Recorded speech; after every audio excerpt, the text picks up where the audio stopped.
Assalamualaikum warahmatullahi wabarakatuh. Kami dari kelompok teori komunikasi pertemuan 10 izin memaparkan hasil diskusi kami. Di sini ada daftar anggotanya, yaitu saya sendiri, Keisha Maurin, ada rekan saya yang bernama Ibnu Kurnia Nurdin, dan yang ketiga ada Rebecca Awadelia, dan yang terakhir ada Fadia Wijaya.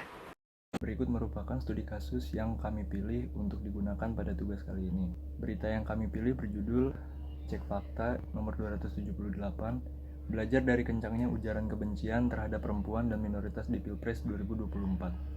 Singkatnya, berita ini menunjukkan bahwa bagaimana media sosial telah menjadi ruang utama untuk menyebarkan kebencian, memperburuk polarisasi sosial dan politik identitas, terutama terhadap kelompok rentan seperti perempuan, komunitas LGBTIQ+, serta minoritas etnis dan agama. Yang pertama, use and gratification theory. Teori ini menjelaskan bahwa audiens itu bergantung pada media untuk memenuhi kebutuhan mereka, sehingga terkembangnya ketergantungan terhadap media. Teori ini dirancang oleh Eli Hokatz, Dale Müller, dan Mikhail Gurevich pada tahun 1970-an. Terdapat 5 asumsi dasar dari teori ini. Yang pertama, audiens aktif dan penggunaan media berorientasikan kepada tujuan. Yang kedua, inisiatif untuk menghubungkan kebutuhan dengan pilihan media yang spesifik. Lalu, media berkompetisi dengan sumber-sumber kepuasan lain. Yang keempat, khalayak sadar secara penuh terhadap ketertarikan, motif, dan penggunaan media. Yang kelima, penilaian konten media hanya dapat ditentukan oleh khalayak. Selanjutnya ada use and gratification dan media baru. John Dimick, Hansen, dan Zanli meneliti bahwa meskipun internet itu media baru, internet itu memiliki kesamaan dengan media tradisional dalam hal penggunaan teori use and gratification. Karena use and gratification ini tetap akan berguna dan dapat diaplikasikan di media baru karena orang-orang mencari berita di internet dengan cara yang sama seperti yang mereka gunakan di media lain. Selanjutnya, Spiral of Silence Theory. Teori sebelah keheningan ini diperkenalkan oleh Elizabeth Noel Neumann pada tahun 1974, di mana teori ini menjelaskan gimana opini publik ini dapat mempengaruhi perilaku individu dalam mengemukakan pendapatnya. Teori ini berargumen bahwa individu merasa tertekan dan akan menyembunyikan pandangan mereka jika mereka merasa pandangan ini tidak sejalan dengan mayoritas. Terdapat 3 asumsi dasar mengenai teori ini. Yang pertama, masyarakat mengancam individu yang tidak sejalan dengan isolasi. Rasa takut akan isolasi pun meluas. Yang kedua, ketakutan akan isolasi menyebabkan individu mencoba untuk menilai iklim opini setiap saat. Yang ketiga, perilaku publik dipengaruhi oleh penilaian pendapat publik. Lalu relevansi teori ini pada saat ini. Banyak penelitian modern menunjukkan bahwa teori spiral keheningan ini masih relevan dalam konteks media saat ini, di mana liputan dapat membentuk dan membatasi ruang untuk berbagai pandangan dalam masyarakat. Kaitan kasus dengan teori use and gratification. Kasus ini dimulai dari adanya calon-calon pemimpin yang menggunakan media sosial untuk berkampanye. Hal ini disebabkan oleh calon pemimpin tersebut mengetahui bahwa masyarakat pasti menggunakan media untuk mencari informasi maupun menggali informasi mengenai pemilihan tersebut. Hal ini sesuai dengan teori use and gratification, di mana para audiens menggunakan media untuk memenuhi kebutuhan mereka, baik mencari informasi, interaksi sosial, ataupun hiburan. Kaitan kasus dengan Spiral of Silence Theory. Kasus ujaran kebencian yang ditujukan kepada kelompok minoritas ini menunjukkan bahwa adanya isu yang berkembang dari kelompok mayoritas yang pada akhirnya menjadikan isu tersebut sebagai opini publik, yang pada akhirnya menyudutkan atau memojokkan kaum minoritas dikarenakan perkembangan isu ini yang sangat cepat terjadi di media sosial. Selanjutnya ada media ecological theory atau sering disebut teori ekologi media, yang menyatakan bahwa semua bentuk media itu memiliki dampak besar terhadap cara kita berkomunikasi dan berinteraksi. Konsep ini diperkenalkan oleh Marshall McLuhan yang terkenal dengan ungkapan medium adalah pesan. Pernyataan medium adalah pesan ini menekankan bahwa tidak hanya isi pesan saja, namun bentuk media itu sendiri juga dapat mempengaruhi makna pesan yang disampaikan. Menurut McLuhan, media melakukan lebih dari sekadar berfungsi sebagai saluran informasi. Mereka juga membentuk pengalaman dan pemahaman kita tentang informasi yang disampaikan. Teori ekologi media memiliki 3 asumsi, yaitu yang pertama itu media menanamkan semua tindakan dan aksi di masyarakat, yang artinya kita tidak bisa lari atau menghindar dari media. Yang kedua, ada media memperbaiki persepsi kita dan mengatur pengalaman kita, yaitu artinya media cukup kuat dalam mempengaruhi cara pandang kita terhadap dunia. Dan yang terakhir, ada media menyatukan dunia, yang artinya media dapat menghubungkan ekonomi, sosial, dan budaya yang berbeda dalam satu sistem politik yang besar. Membahas revolusi dalam sejarah media. Yang pertama ada era tribal. Era ini adalah era di mana tradisi lisan dianut dan pendengaran adalah indera yang paling penting. Kedua itu era literasi.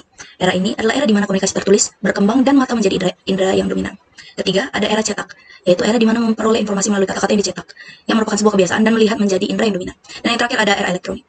McLuhan juga memaparkan 4 hukum media, yaitu yang pertama enhancement, yaitu hukum yang menyatakan bahwa media meningkatkan atau memperkuat masyarakat. Yang kedua ada obsolescence, hukum yang menyatakan bahwa media akhirnya membuat sesuatu menjadi ketinggalan zaman. Yang ketiga ada retrieval, hukum yang menyatakan bahwa media membalikan sesuatu yang pernah hilang. Dan yang terakhir ada reversal, hukum yang menyatakan bahwa media akan menghasilkan atau berubah menjadi sesuatu yang lain apabila didorong hingga batasnya.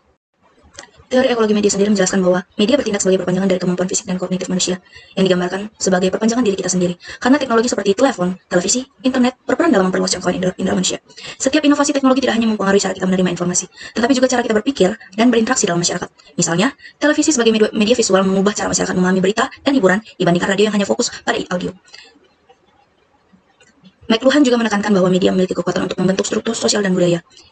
Perubahan yang dihasilkan oleh media seringkali terjadi secara halus dan bertahap, sehingga seringkali tidak disadari oleh masyarakat sendiri. Selanjutnya saya akan memaparkan keterkaitan antara studi kasus yang kelompok kami ambil dengan teori ekologi media. Yang pertama akan dibahas dari segi ruang lingkup.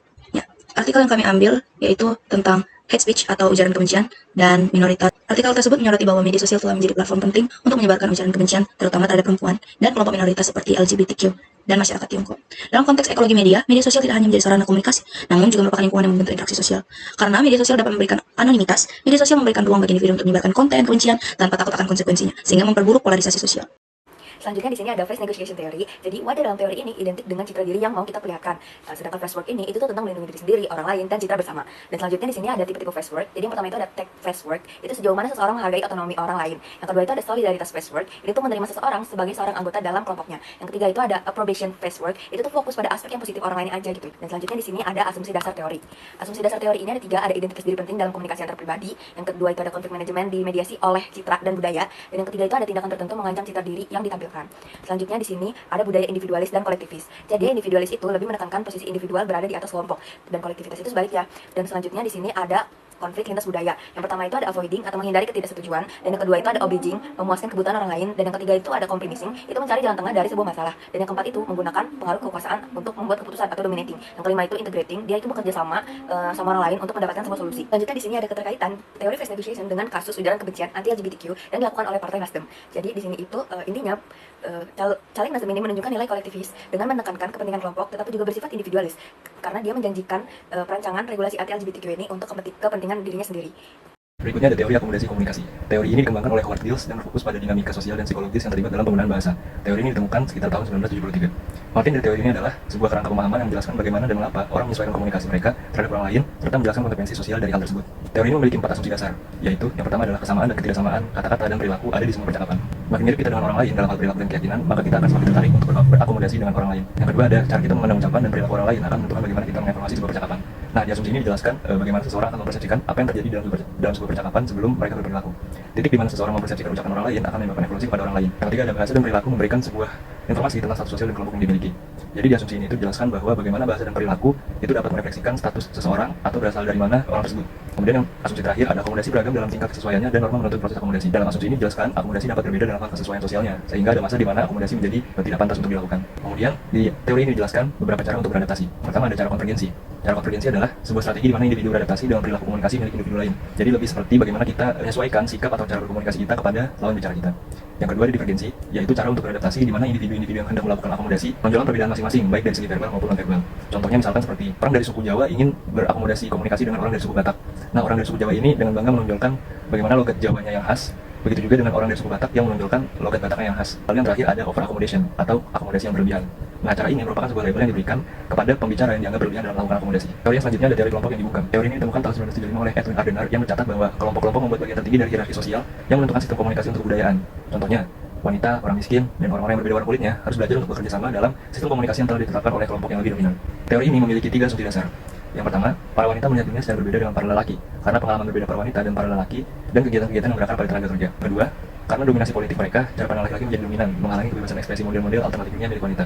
Dan yang terakhir, untuk berpartisipasi dalam masyarakat, wanita harus mengubah model mereka dalam hal sistem ekspresi laki-laki yang diterima. Terdapat 4 metode untuk melakukan pembungkaman. Yang pertama ada ridicule, di mana metode ini merupakan metode yang mengolok lawan bicara dan menganggap topik yang dibawakan oleh lawan bicara itu tidak penting. Yang kedua ada ritual, cara ini menekankan bahwa posisi laki-laki lebih tinggi dibanding perempuan secara adat istiadat. Yang ketiga ada kontrol atau kendali. Cara ini menjelaskan bahwa lelaki lebih banyak mendapat kesempatan untuk mengambil kendali. Misalkan, dia banyak dikendalikan oleh lelaki sehingga pembicaraan dan kontribusi wanita lebih sedikit yang dicakup oleh media. Dan yang terakhir ada harassment. Laki-laki mengendalikan ruang publik sehingga perempuan yang berjalan di sana mungkin menerima ancaman verbal.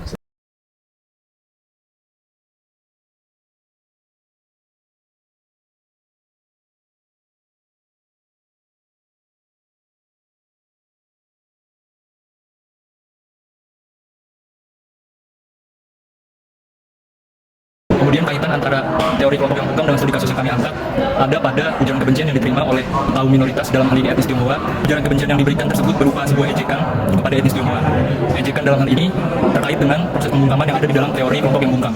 Nah, kemudian di sini ada standpoint teori. Jadi dia itu memusatkan studi komunikasinya ke perempuan. Dia itu menyoroti bagaimana sih cara komunikasinya digunakan untuk merendahkan perempuan. Contohnya itu ya stereotip yang ada di masyarakat. Teori ini bersifat pandangan subjektif. Lalu ada 5 asumsi dasar teori sudut pandang. Di sini tuh yang pertama ada struktur kehidupan material dan batas-batas pemahaman tentang hubungan sosial. Dan yang kedua ketika kehidupan material terbagi antara dua kelompok yang berbeda, pemahaman masing-masing juga pasti akan bertentangan. Yang ketiga, ada kelompok yang berkuasa mengatur hubungan material sehingga semua kelompok harus ikut terlibat. Yang keempat, visi kelompok tertindas mencerminkan perjuangan dan pencapaian mereka. Dan yang terakhir, pemahaman dari kelompok tertindas menunjukkan ketidakadilan dalam hubungan antara kelompok dan bisa membawa kita menuju dunia yang lebih baik. Selanjutnya di sini ada konsep kunci teori sudut pandang. Yang pertama itu ada standpoint. Jadi di sini itu posisi didapatkan berdasarkan lokasi sosial. Dan yang kedua itu ada situate knowledge, itu pengetahuan didasarkan pada konteks dan keadaan. Yang terakhir itu ada sexual division of labor. Jadi ini tuh pembagian profesi berdasarkan jenis kelamin. Dan selanjutnya di sini itu saya akan menjelaskan tentang keterkaitan antara kasus Dan selanjutnya di sini saya akan menjelaskan keterkaitan teori standpoint dengan kasus ujaran kebencian terhadap caleg perempuan. Jadi caleg ini tuh mengungkapkan keprihatinan mengenai penggusuran di Pulau Rempang, tapi dia mendapatkan komentar negatif yang bersifat seksis, merendahkan, menerima pelecehan verbal, dan penilaian terhadap penampilan serta kemampuan intelektualnya. Hal ini mencerminkan pengkotak-kotakan gender dan stereotip yang ada di masyarakat, di mana perempuan itu dianggap tidak layak untuk posisi politik dan tidak mampu menjalankan tanggung jawab dalam profesinya.